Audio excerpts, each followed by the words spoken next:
Highly advanced age पर his as.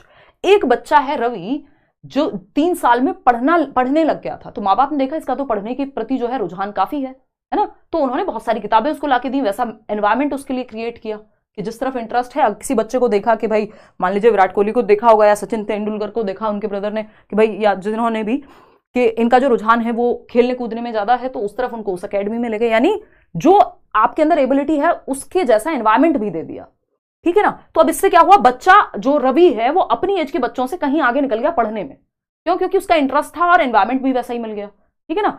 ये क्या है, which principle of development can be inferred from the above example, उपरोक्त उदाहरण से विकास के किस सिद्धांत का अनुमान लगाया जा सकता है। यानी ये प्रिंसिपल ऑफ डेवलपमेंट की अगर हम बात करें तो कौन सा प्रिंसिपल है डेवलपमेंट का, फटाफट से बताइएगा और हम बढ़ेंगे फिर आगे। अच्छे क्वेश्चन हैं आज काफी, एक भी क्वेश्चन आप स्किप नहीं करेंगे, कोशिश कीजिए, काफी क्वेश्चंस बीच बीच में बिल्कुल नहीं डाले हैं।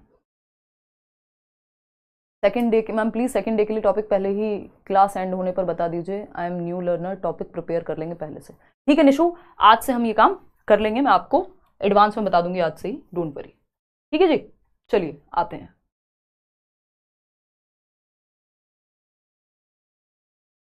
देखिए कोई कह रहा है फॉर्मल से इनफॉर्मल जाना जो है कोड मिक्सिंग है, स्विचिंग है, कोड स्विचिंग है, वो ऑफिशियल आंसर की में भी स्विचिंग ही है, अगर आप चेक करेंगे तमीज से, मतलब अच्छे से, है ना, इस चीज़ को रूड मत समझ लीजिएगा। कई लोगों को लगता है मेरी आवाज़ में थोड़ा दम है तो कहीं ईगो ज़्यादा है, अब ये हमारा परसेप्शन होता है सामाजिक रूप से, हमारा ये इंटरनलाइज्ड नॉर्म है ना, कि किसी की आवाज़ कड़क है तो हम समझेंगे भाई घमंड होगा, है ना। तो खैर अपने लर्नर्स जो जानते हैं वो ऐसी कोई बात नहीं है, ये मैं एक बात मजाक में कह रही हूँ। देखो एक बार ये पोल में जवाब क्यों नहीं आ रहा भाई, चलिए खैर आज से मैं आपको बता दूंगी कल हम कौन सा टॉपिक करेंगे, और क्वेश्चन नंबर है ना, पोल जो है अटक गया, कोई नहीं। अगर हम बात करते हैं यहाँ पे सेकंड क्वेश्चन की, तो ये कौन सा प्रिंसिपल है विकास का, development does not follow a predictable path, भाई एक अनुमानित पाथ या पूर्वानुमानित नहीं होता विकास, होता है, हम प्रिडिक्ट कर सकते हैं कि बच्चे का पढ़ने में इंटरेस्ट है, उसको माहौल मिलेगा तो अच्छा पढ़ पाएगा, ऐसा तो नहीं है।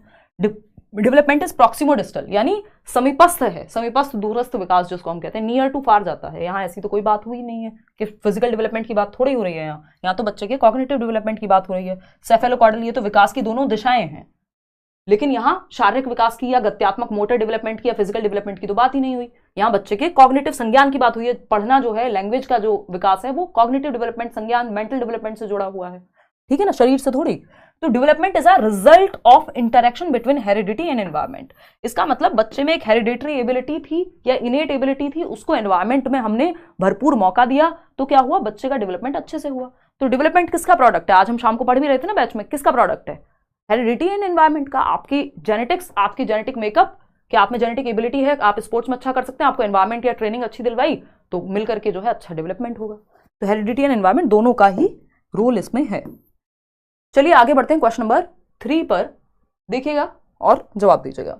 Which period of development comprises each of the following characteristics, establishment of independence, development of identity and abstract thinking, यानी विकास की किस अवधि में निम्नलिखित विशेषताओं में से प्रत्येक शामिल है, स्वतंत्रता की स्थापना, यानी इंडिपेंडेंस, फ्रीडम चाहिए बच्चे को इस स्टेज में, डेवलपमेंट ऑफ आइडेंटिटी, यानी उसकी पहचान का डेवलपमेंट, विकास होना कि मैं कौन हूं, भाई मेरी भी चलनी चाहिए घर में थोड़ी सी, है ना, मैं भी अपनी बात कह सकता हूं, मेरी भी ओपिनियन हो सकती है ना। और एब्स्ट्रैक्ट थिंकिंग यानी अमूर्त चिंतन, ये इतने बड़े बड़ी बातें हैं, जहां आइडेंटिटी वर्ड आ जाए, एब्स्ट्रैक्ट थिंकिंग की बात आ जाए, इंडिपेंडेंस की बात आ जाए, इसका मतलब किशोरावस्था की सिंपल बात हो रही है। अभी हमने इतनी कहानी किशोरावस्था के बारे में ही गाई थी, यानी 12 से 18 जिसको हम तनाव एवं तूफान का काल या किशोरावस्था कहते हैं, ठीक है ना।